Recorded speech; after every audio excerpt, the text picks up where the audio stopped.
Hari Om Namaste. 6th day revision of Srimad Bhagavata Mahapuranam, Prathama Skandam, 5th chapter, Shlokas from 1 to 27.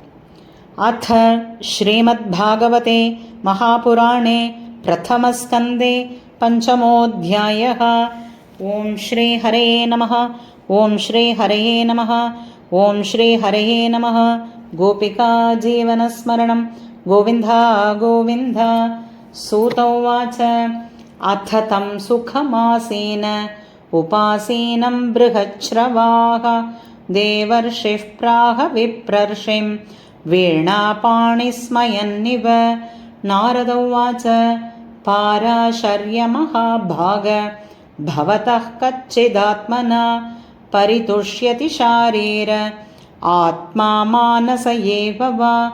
जिज्ञासितं सुसम्पन्नम् अपि ते महदद्भुतं कृतवान् भारतं यस्त्वं सर्वार्थपरिबृंहितं जिज्ञासितमधीतं च यत्तद्ब्रह्म सनातनम् अथापि शोचस्यात्मानम् अकृतार्थ इव प्रभो। व्यास उवाच अस्त्येव मे सर्वमिदं त्वयोक्तं तथापि नात्मा परितुष्यते मे तन्मूलमव्यक्तमगाधबोधं पृच्छामहे त्वात्मभवात्मभूतं स वै भवान् वेद समस्तगुह्यम् उपासितो यत्पुरुषः पुराणः परावरेशो मनसैव विश्वं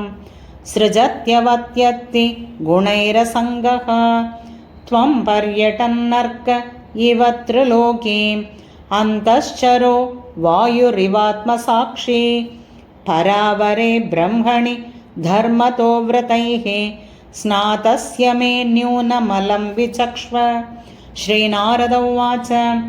भवतानुदितप्रायं यशो भगवतो मलं येनैवासौ न तुष्येत मन्ये तद्दर्शनमखिलम् यथा धर्मादयश्चार्था मुनिवर्यानुकीर्तिताः न तथा वासुदेवस्य महिमा ह्यनुवर्णितः न यद्वचश्चित्रपदं हरेर्यशो जगत्पवित्रं प्रगृणीत कर्हिचित् तद्वायसं तीर्थमुशन्ति मानसा न यत्र हंसा निरमन्त्यु शिक्षयाः तद्वाग्विसर्गो जनताघविप्लवो यस्मिन् प्रतिश्लोकमबद्धवत्यपि नामान्यनन्तस्य यशोऽङ्कितानि यत् शृण्वन्ति गायन्ति गृह्णन्ति साधवः नैष्कर्म्यमप्यच्युत भाववर्जितं न शोभते ज्ञानमलं निरञ्जनं कुतः पुनः शश्वद भद्रमीश्वरे न चार्पितं कर्म यदप्यकारणम् अथो महाभाग भवानमोघदृक् शुचिश्रवा सत्यरतो धृतव्रतः उरुक्रमस्याखिल बन्धमुक्तये समाधिनानुस्मर तद्विचेष्टितं ततोऽन्यथा किञ्चन यद्विवक्षतः पृथग्दृशस्तत्कृतरूपनामभिः न कुत्रचित् क्वापि च दुस्थितामतिः लभेत वाताहतनौ रिवास्पदं जुगुप्सितं धर्मकृतेनु शासतः स्वभावरक्तस्य महान् व्यतिक्रमः यद्वाक्यतो धर्म इतीतरस्थितो न मन्यते तस्य निवारणं जनः विचक्षणोऽस्यार्हति वेदितुं विभोः अनन्तपारस्य निवृत्तितः सुखं प्रवर्तमानस्य गुणैरनात्मनः ततो भवान् दर्शय चेष्टितं विभोः त्यक्त्वा स्वधर्मं चरणाम्बुजं हरेः भजन्नपक्वोऽथ पतेत्ततो यदि यत्र क्व वा भद्रमबूधमुष्य किं को वार्थ आप्तो भजतां स्वधर्मतः तस्यैव हेतोः प्रयतेत कोविदो न लभ्यते यद्भ्रमतामुपर्यदः तल्लभ्यते दुःखवदन्यतः सुखं कालेन सर्वत्र गभीररंहसा न वै जनो जातु कथञ्चनाव्रजेत् मुकुन्दसेव्यन्यवदङ्गसंसृतिं स्मरन्मुकुन्दाङ्घ्र्युपगूहनं पुनः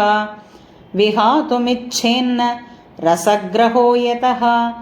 इदं हि विश्वं भगवान्निवेतरो यतो जगत्स्थान निरोधसम्भवाः तद्धि स्वयं वेद